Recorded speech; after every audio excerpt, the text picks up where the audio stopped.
بسم اللہ الرحمن الرحیم الصلاۃ والسلام علیک یا رسول اللہ الصلاۃ والسلام علیک یا نبی اللہ الصلاۃ والسلام علیک یا عالم ما کان وما یکون۔ اضاف اسم الفاعل الى الظرف اجراء له مجرى المفعول به على الاتساع كقولهم ایا سارق اللیل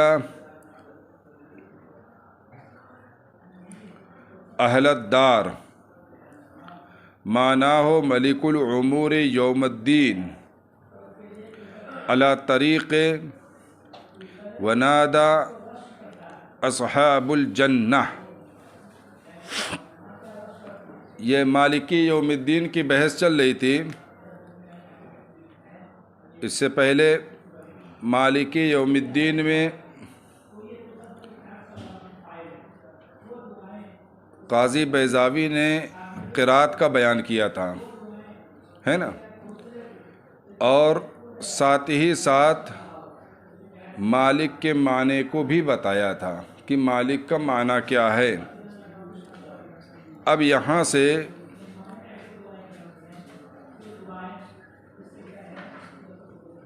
یہ بیان کرنا چاہ رہے ہیں کہ مالکی یوم الدین میں مالک کی اضافت ہے یوم الدین کی جانب۔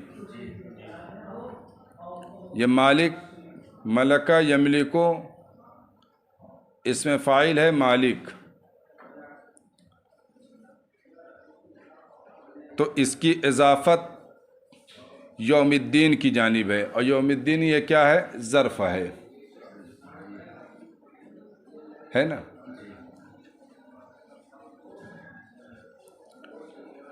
تو اس میں فاعل کی اضافت ظرف کی جانب کیا، اضافہ اسم الفاعل الی الظرف، اس میں فاعل کی اضافت ظرف کی جانب کیا، اجراء لہ مجرى المفعول به علی الاتساع،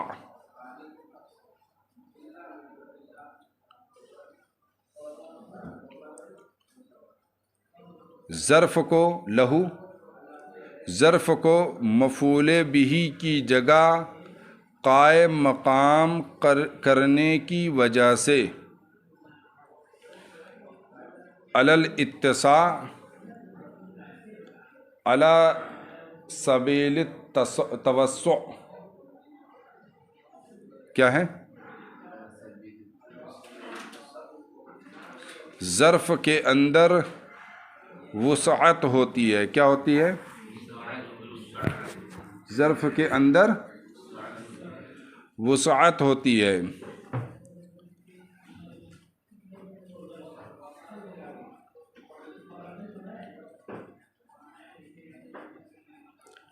یوم جزا کا مالک،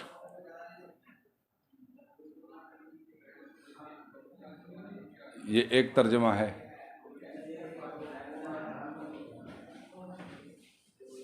اور دوسرا ترجمہ یوں کہ یوم جزا میں، جزا کے دن میں مالک، ہے نا۔ تو یہ در حقیقت مفعول بہ ہے، کیا ہے؟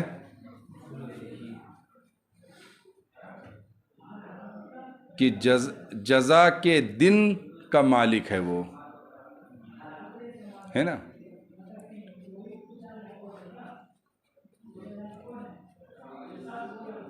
مگر مفعول بہ نہ لا کر ظرف کی جانب اضافت کر دیا۔ یہ کیوں؟ اس لیے کہ ظرف کے اندر وسعت ہوتی ہے، یہاں تک کہ کہا جاتا ہے کہ ظرف میں وہ چیزیں جائز ہیں جو دیگر چیزوں میں جائز نہیں ہیں، ہے نا۔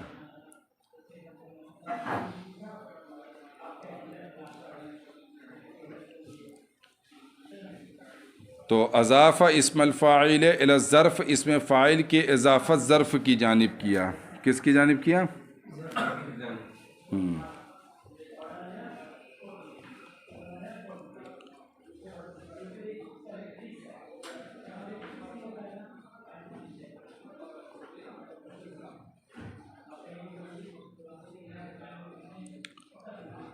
اجراءً لہو مجرل مفعول به علی الاتساع، یعنی ظرف کو مفعول به کے قائم مقام بر سبیل توسع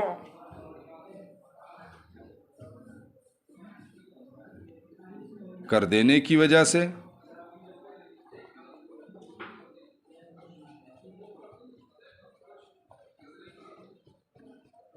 ہے نا؟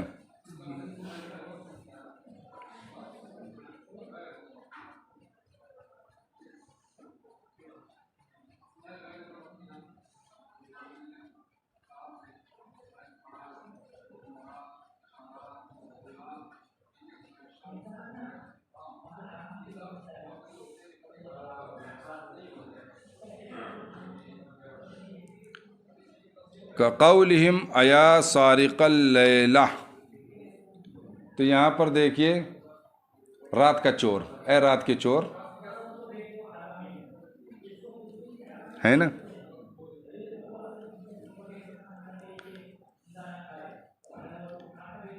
تو آپ یہاں دیکھیں کہ سارق اللیلہ، یہاں بھی اضافت کدھر کی گئی ہے؟ اللیلہ کی جانب، سارق اللیلتے، ہے نا؟ ظرف کی جانب کی گئی ہے۔ اہل الدار یہ منادہ ہے، منادہ مضاف ہے اس لیے منصوب ہے۔ ومعناہ،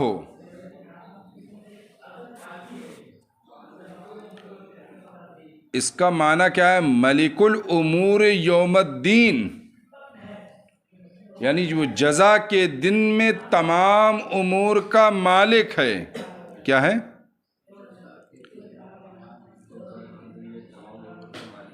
جزا کے دن میں تمام امور کا مالک ہے۔ مطلب کیا ہے؟ مطلب یہ ہے کہ مالک یوم الدین جو اسم فاعل ہے یہ ماضی کے معنی میں ہے،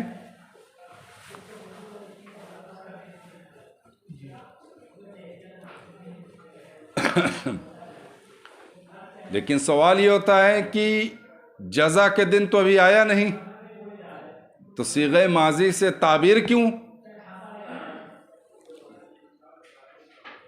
حسین، صیغہ ماضی سے تعبیر کیوں؟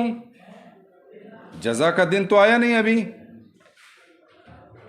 تو کہا چونکہ جزا کا دن کا آنا یقینی ہے، کوئی شک نہیں، کوئی ریب نہیں، تو چونکہ جو امر یقینی ہوتا ہے جس میں کسی قسم کا کوئی شک نہیں ہوتا تو اسے صیغہ ماضی سے تعبیر کر دیا جاتا ہے اس کے یقینی ہونے کی بنیاد پر۔ جیسے رب تعالیٰ نے فرمایا وَنَادَى أَصْحَابُ الْجَنَّةِ، جنتیوں نے جو ہے ندا دی، تو ابھی تو جنتی جو ہے جنت میں گئے نہیں، تو ندا دینا کہاں پایا گیا؟ صیغہ ماضی سے تعبیر کیا، یقینی ہے نا؟ تو اس کو صیغہ ماضی سے آئندہ، یعنی جس کو صیغہ استقبال سے تعبیر کرنا چاہیے تھا اس کو صیغہ ماضی سے تعبیر کیا، اس لیے کہ وہ امر یقینی ہے نا؟ اسی لیے انہوں نے کہا کہ وَمَعْنَاهُ مَلِكُ الْأُمُورِ يَوْمَ الدِّينِ عَلَى طَرِيقِ وَنَادَى أَصْحَابُ الْجَنَّةِ، اور اس کا معنی جو ہے جزا کے دن تمام امور کا مالک ہے وَنَادَى أَصْحَابُ الْجَنَّةِ کے طریقے پر، ہے نا؟ أَوْ لَهُ الْمُلْكُ فِي هَذَا الْيَوْمِ عَلَى وَجْهِ الْاِسْتِمْرَارِ، یا تو یہ معنی ہے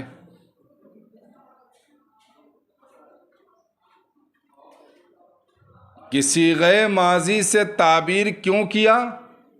بھائی اسم فاعل مالک یوم الدین جو ہے ماضی کے معنی میں ہے، کس کے معنی میں؟ کیوں تعبیر کیا؟ یا اس لیے تعبیر کیا کہ اس دن میں بادشاہت، ملک بادشاہت علی وجہ الاستمرار، استمرار کے طریقے پر ہوگی، ہے نا؟ یعنی مالک یوم الدین، یہ ماضی کے معنی میں یوم جزا کا مالک ہے، تو اس دن یعنی جزا کے دن اس کی بادشاہت استمرارن ہے نا؟ اس بنیاد پر صیغہ ماضی سے تعبیر کی، سمجھ میں آئی بات؟ لتکون الاضافۃ حقیقتاً حقیقیتاً معدتاً لوقوع صفتاً للمعرفت، تاکہ اضافت حقیقی ہو، ہیں کیا ہو؟ اضافت حقیقی ہو، ہاں اضافت حقیقی ہو،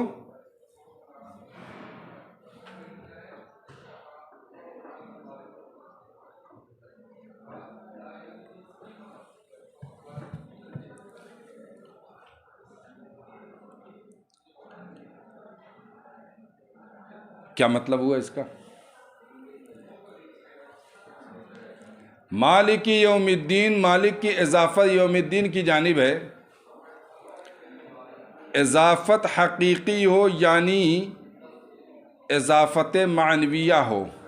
اضافت کی دو قسمیں ہیں نا، لفظیہ اور معنویہ۔ لفظیہ کا کیا مطلب ہوتا ہے؟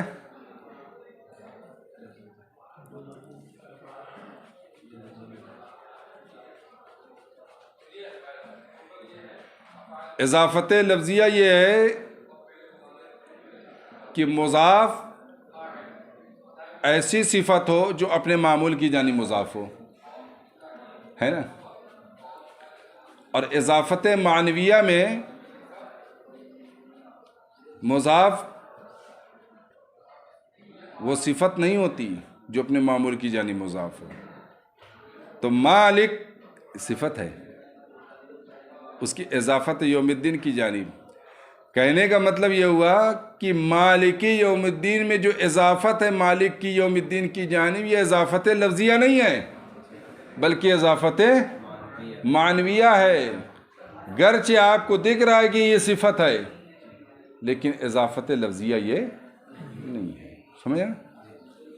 اچھا، اضافت لفظیہ معرفہ کا فائدہ نہیں دیتا،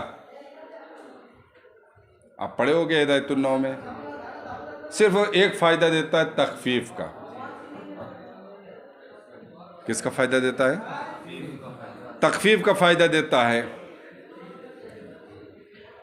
معرفہ بننے بنانے کا فائدہ تو اضافت معنویہ دیتی ہے، تو اگر یہ اضافت لفظیہ ہو تو پھر معرفہ نہیں ہوگا یہ مالکی یوم الدین، اور جب معرفہ نہیں ہوگا تو الحمدللہ للہ کلمہ جلالت کی صفت نہ ہے، پہلی صفت ہے رب العالمین، دوسری صفت ہے الرحمن، تیسری صفت ہے الرحیم، اور چوتھی صفت ہے مالکی یوم الدین، تو صفت بنے گی؟ اگر اضافت لفظیہ ہو تو نہیں بنے گی نا، تو اسی لیے کہہ رہے ہیں لتکون الاضافۃ حقیقیۃ، تاکہ اضافت کیا ہو؟ حقیقی ہو، معدتاً لوقوع صفتا للمعرفہ، تاکہ وہ معرفہ کی صفت واقع ہونے کی صلاحیت رکھے۔ معرفہ کون ہے؟ کلمہ جلالت، ہے نا؟ سمجھ آئی بات؟ اتنی بات ختم۔ وقیل الدین، اب یہ دین پر کہ دین کا کیا معنی ہے، کہتے ہیں اس کا معنی ہے شریعت کے وقیل الطاعت، اور کہا گیا ہے طاعت کے معنی میں ہے، قیلہ قیلہ کر کے ہے، والمعنی یوم و جزاء الدین، جزا دین کے جزا کا یعنی شریعت کی جزا کا دن۔ اگر دین کا معنی شریعت ہے تو پھر یہ ہوگا شریعت کی جزا کا دن، اگر دین کا معنی طاعت ہے تو معنی ہوگا طاعت کے جزا کا دن. و تخصیص الیوم بالاضافت، اور یوم کو اضافت کے ساتھ کیوں خاص کیا بھائی؟ مالکی یوم الدین میں یوم کی اضافت ہے نا، مالک الدین بھی تو ہو سکتا تھا، جزا کا مالک ہے، تو یوم کی اضافت کرنے کی کیا ضرورت تھی؟ کہ اما لتعظیم ہی، اس یوم کی تعظیم کی وجہ سے کہ وہ دن بڑا عظیم ہے، اس لیے وہاں پر یوم کو لا کر اس کو مضاف بنایا گیا. اول تفردی بنفوذ الامر فی، یا اس وجہ سے کہ اللہ تعالیٰ اس دن میں معاملے کو نافذ کرنے میں متفرد ہے، کوئی شریک نہیں ہے. آج تو جو ہے بنا لو جس کو جو چاہے بنا لو، آج کے دن مٹر گشتیاں کر لو، لیکن آئے گا وہ دن جس دن جو ہے رب تعالیٰ کے علاوہ کوئی جو ہے کسی کا جو ہے کوئی حکم نافذ نہیں ہوگا، سارے امور اسی کے نافذ ہوں گے، اس لیے وہ متفرد ہے، اس لیے بتانا مقصود ہے، یوم کو خاص کیا گیا ہے. بات سمجھ میں آ گئی؟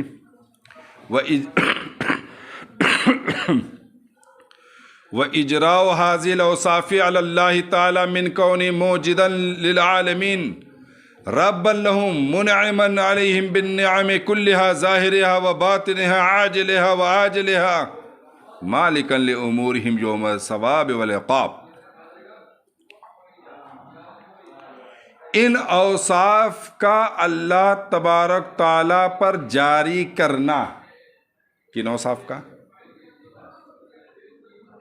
من سے بیان ہے اس کا عالم کے لیے موجد ہونا، رب لہم عالمین کے لیے رب ہونا، الحمدللہ رب العالمین پہلا وصف.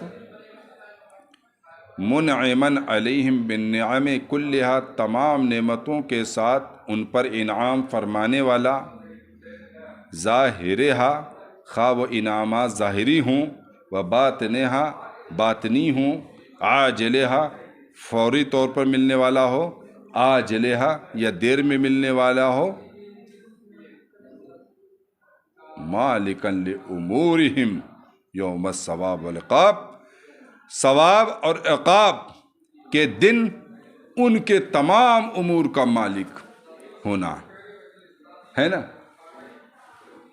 تو یہ تمام ہے نا، موجدن للعالمین ربا لہم، یہ رب العالمین کا وصف ہے. منعمن علیہم بالنعم کلہا ظاہرہا و باطنہا عاجلہا و آجلہا، یہ الرحمن الرحیم ہے نا. اور مالکن لامورہم یوم الثواب والعقاب، یہ مالک یوم الدین. یہ چار وصف ہوئے کا ان کا جو جاری کرنا، ان اوصاف کا اللہ تبارک تعالیٰ پہ جاری کرنا، للدلالت علی انہ، اس بات پر دلالت کرنے کے لیے، انہ الحقیق بالحمد، کہ وہی حمد کا حقدار ہے. ظاہر سی بات ہے، جو اللہ تبارک تعالیٰ سارے جہان کا رب ہو، سارے جہان کی تربیت فرمانے والا ہو، سارے جہان کا موجد ہو، سارے جہان پر اپنے انعامات کی بارش نازل کرنے والا ہو، خواہ ظاہری نعمتیں ہوں یا باطنی ہوں، جلدی ہو یا دیر میں ہو، اور پھر جزا کے دن کا وہ مالک ہو تمام امور کا، تو پھر حمد کا حقدار کون ہوگا؟ تو یہ اوصاف اس لیے لائے گئے تاکہ یہ بتایا جائے کہ الحمدللہ جو کہا گیا ہے، حمد ہے اللہ کے لیے، یہ حمد کا مستحق وہی رب ہے، وہی اللہ ہے نا، وہی رحمان ہے، وہی رحیم ہے، وہی مالک یوم الدین ہے. سمجھ میں آ رہی نا؟ تو کہہ رہے ہیں للدلالت علی نو، یہ خبر ہے، خبر اس کا مبتدا کہاں ہے؟ اجراء حاضی الاوصاف علی اللہ تعالی. اس بات پر دلالت کرنے کے لیے وہ حمد کا مستحق ہے، لا احد احق بہ منہ، کوئی بھی اس سے زیادہ اس کا حقدار نہیں، حمد کا حقدار نہیں ہے.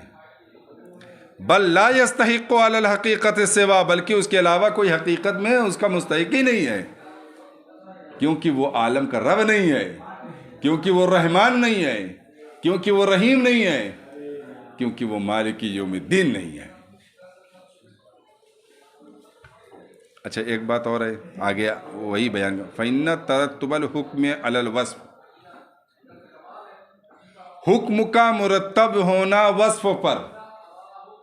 حکم کیا ہے؟ الحمدللہ، تمام تعریف اللہ کے لیے یہ حکم ہوا۔ یہ حکم مرتب کس پر ہے؟ وصف پر، اس لیے کہ وہ رب العالمین ہے، اس لیے کہ وہ رحمان ہے، اس لیے کہ وہ، تو جب حکم وصف پر مرتب ہو، جب حکم وصف پر مرتب ہو تو اس وقت جو ہے وصف حکم کے لیے علت ہوا کرتی ہے۔ کیا ہوا کرتی ہے؟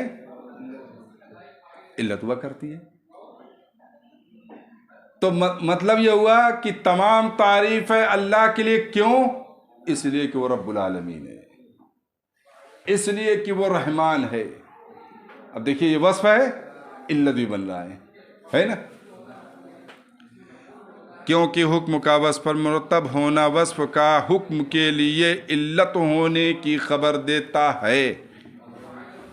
وَلِلْإِشْعَارِ مِنْ طَرِيقِ الْمَفْهُومِ، اور مفہوم مخالف کے طریقے سے یہ بتانے کے لیے بھی، عَلَى أَنَّ مَنْ لَمْ يَتَّصِفْ بِتِلْكَ الصِّفَاتِ، مفہوم مخالف کے طریقے سے اس بات پر خبر دینے کے لیے بھی کہ جو ان صفات سے متصف نہ ہونا، لا یستحلو یستنصرو،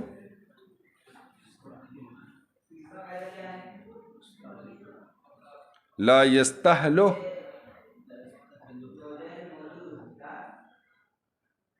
وہ اہل نہیں، جو ان صفات سے متصف نہیں وہ اہل نہیں، لأن یحمدہ کہ اس کی حمد کی جائے، فضلاً ان یعبد اچھے جائے کہ اس کی عبادت کی جائے۔ حمد سے تو بڑا درجہ نہ عبادت کا ہے، وہ حمد کا مستحق نہیں ہے تو عبادت کا کہاں مستحق ہو جائے گا؟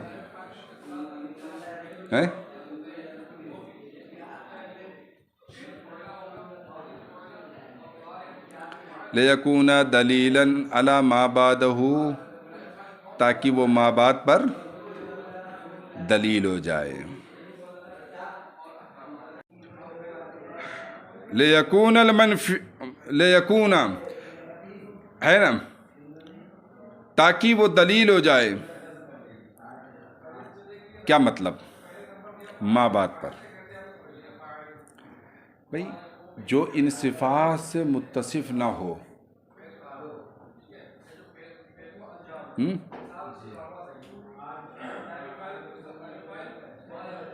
اس کے لیے حمد ہے۔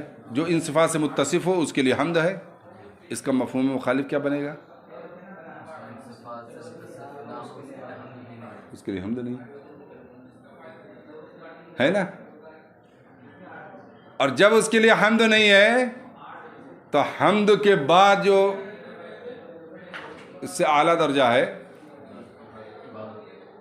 عبادت، تو اس کے لیے عبادت کہاں سے ہوگی؟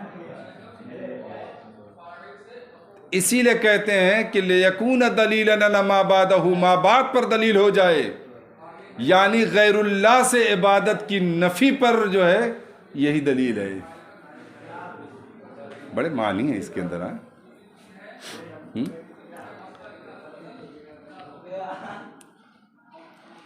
ٹھیک ہے۔ فالوصف الاول، تو پہلا وصف کون ہے؟ رب العالمین۔ لے بیان، یہاں پہ لکھا ہوا البیان لکھا ہوا ہے نا،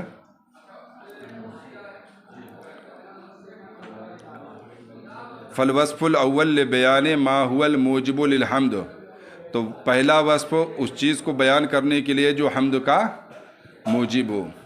کیا ہو؟ حمد کا موجب ہو، رب العالمین۔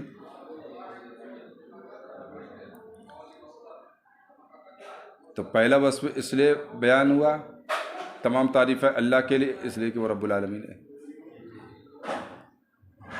موجب حمد بیان کرنے کے لیے پہلا وصف لائے، اور وہ کیا ہے؟ هو الایجاد والتربیت۔ بھائی ظاہر سی بات ہے، رب العالمین سارے جہان کا رب،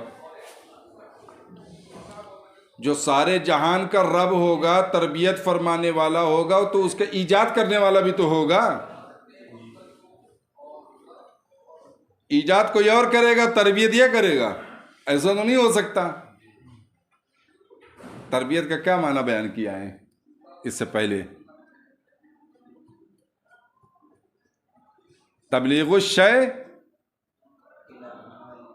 الی کمالی، چیز کو اس کے کمال تک پہنچا دینا، یہی تربیت ہے نا؟ تو سارے جہان کا رب یعنی کمال تک پہنچانے والا رب ہے، تو عالم سارے جہان کی جو تخلیق ہوئی ہے، اس کی تخلیق کو بھی کمال تک کون پہنچائے گا؟ رب ہی نہ پہنچائے گا۔ تو ایجاد رب العالمین سے، سارے جہان کا رب ہے، پروردگار ہے، اس سے یہ بھی سمجھا جاتا ہے کہ موجد للعالمین۔ اسی لیے انہوں نے یہاں پہ ایک لفظ نکالا ہے، هو الایجاد، ہے نا؟ وہ ایجاد ہے اور تربیت ہے۔ اور ثانی و ثالث یعنی رحمان اور رحیم، للدلالت علی انہ متفضل بذالک مختار فی، یہ ثانی اور ثالث اس بات پر دلالت کرنے کے لیے ہے کہ وہ اسی کے ساتھ جو ہے احسان فرمانے والا ہے نا؟ اس میں وہ مختار ہے، یعنی اضطراری نہیں ہے، یعنی رب تعالیٰ جو فضل فرماتا ہے یہ اس کا اختیاری ہے نا؟ لیسا یصدر منہ، اس سے صادر نہیں ہوتا ہے، لایجاب بالذات ایجاب کی وجہ سے، یعنی اضطرار کی وجہ سے اس سے صادر نہیں ہوتا کوئی چیز، ہے نا؟ کیونکہ وہ اضطرار سے پاک ہے۔ او وجوب علیہ قضیۃ لسوابق الاعمال، یا سابقہ اعمال کے تقاضے میں اس پر وجوب کی وجہ سے، یعنی ایسا نہیں ہے کہ کسی کا عمل جو ہے تو اس پر ثواب دینا اس کے اوپر واجب ہے، تو وجوب کی وجہ سے وہ احسان اور فضل نہیں ہوتا ہے۔ احسان اور فضل خود اس کے اپنے اختیار سے ہوتا ہے نا؟ حتی یستحق بہ الحمد، یہاں تک کہ وہ حمد کا مستحق ہے۔ ظاہر سی بات ہے، جب وہ اس کے اوپر کوئی چیز واجب نہیں کہ بندے کو رزق دے ہی دے، ہیں؟ اس کے اوپر یہ واجب نہیں کہ پیارے کو اولاد دے، اور نہ ایجاب ہے یعنی استرار ہے نا؟ تو استرار نہیں، ایجاب بھی نہیں اور وجوب بھی نہیں، محض فضل ہے، محض احسان ہے۔ تو جو اتنا کریم ہے تو پھر حمد کس کی کرو گے؟ حتی یستحق بہ الحمد، یہاں تک کہ وہ حمد کا مستحق ہے۔ والرابع لتحقیق الاختصاص، اور چوتھی صفت جو ہے مالکی یوم الدین جو ہے، یہ اختصاص کو ثابت کرنے کے لیے ہے۔ فإنه مما لا يقبل الشرکۃ فیہ، کیونکہ یہ وہ چیزیں ہیں جس میں شرکت کو قبول نہیں کرتا ہے، جس میں وہ کسی اور کی شرکت کو، وہ اکیلا مالک ہے۔ وتضمین الوعد للحامدین، اور حمد کرنے والوں کے لیے ثواب کے وعدے کے ضامن ہونے کی وجہ سے، ہے نا؟ والوعید للمعرضین، اور اعراض کرنے والوں کے لیے جہنم کی وعید کی تضمین کی، یا اس کو جو ہے نا، یا یہ کر لو، یہ تضمین کا عطف لتحقیق الاختصاص پہ کرو لے جا کر، ہے نا؟ حامدین کے لیے وعدے کی تضمین اور معرضین کے لیے وعید کی تضمین کے لیے ہے۔ یعنی رب تعالیٰ نے جو چوتھی صفت مالکی یوم الدین بیان کیا ہے، یہ بتانے کے لیے کہ جو حمد کرے گا ان کے لیے اللہ نے ثواب کا وعدہ فرمایا ہے، اور جو اس سے اعراض کرے گا اس کے لیے عقاب کی وعید ہے نا. یعنی مالکی یوم الدین کے ضمن میں اللہ نے حامدین کے لیے ثواب کا وعدہ فرمایا اور معرضین کے لیے وعید کا وعدہ نہیں، وعید فرمائی. ہاں، عقاب کی وعید فرمائی ہے نا، یہ بتانے کے لیے. سمجھ میں آئی بات؟ ٹھیک ہے.